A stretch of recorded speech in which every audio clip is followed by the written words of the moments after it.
Bonjour chers internautes et bienvenue à ce nouveau numéro de notre rubrique spéciale Mois de la Bible. Aujourd'hui, nous allons vous parler du travail dans la Bible.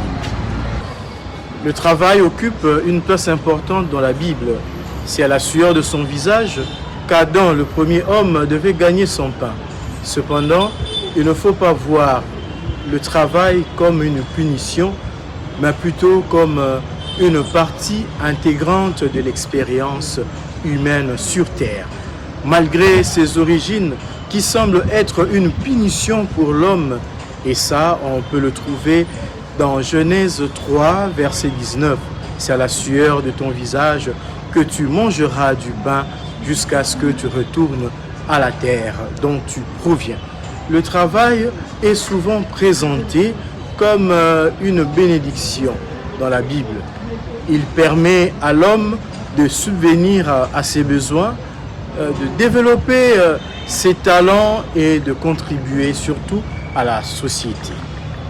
2 Thessaloniciens, le 3e chapitre, verset 10. Car même lorsque nous étions chez vous, nous vous donnions cette règle. Si quelqu'un ne veut pas travailler, qu'il ne mange pas non plus. La Genèse présente le travail comme une conséquence de la chute de l'homme. Cependant, ce travail n'est pas une punition, mais plutôt une nécessité pour subvenir aux besoins de l'homme et de sa famille. Le travail, chers internautes, est aussi présenté comme une vocation. Pour certains courants chrétiens, le travail n'est pas seulement un moyen de gagner sa vie, mais aussi une vocation divine. Chaque personne est appelée à utiliser ses talents, ses dons pour servir Dieu et les autres. Colossiens 3, verset 23. Tout ce que vous faites, faites-le de tout votre cœur, comme pour le Seigneur et non pour les hommes. Dans les évangiles, chez les synoptiques, c'est-à-dire chez Matthieu, chez Marc et chez Luc, Jésus met en scène des travailleurs. Le vigneron, on le trouve dans Matthieu 21, 33 à 46, Marc 12, 1 à 12, Luc 29 à 19. Et il y a aussi le sémeur, il y a aussi les ouvriers de la 11e heure qu'on trouve chez Matthieu 21 à 16.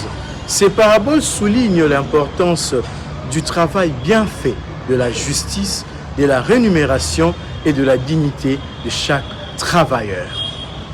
En résumé, chers internautes, chers frères et sœurs, le travail est un thème récurrent dans la Bible. Il est présenté à la fois comme une nécessité, comme une opportunité de grandir et de servir Dieu, et le travail est une dimension essentielle de l'être humain. Il n'est pas seulement un moyen de subsistance, mais une expérience de la dignité humaine. Il permet à l'homme de se réaliser, de contribuer au bien commun et de participer à la création des dieux. Car Dieu est le premier travailleur.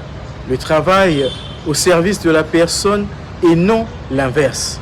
Le travail doit être au service de l'homme et non l'homme au service du travail. Il ne doit pas aliéner l'homme ni le réduire à une simple machine.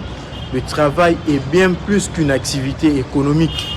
C'est une dimension fondamentale de l'existence humaine qui contribue à donner un sens à la vie.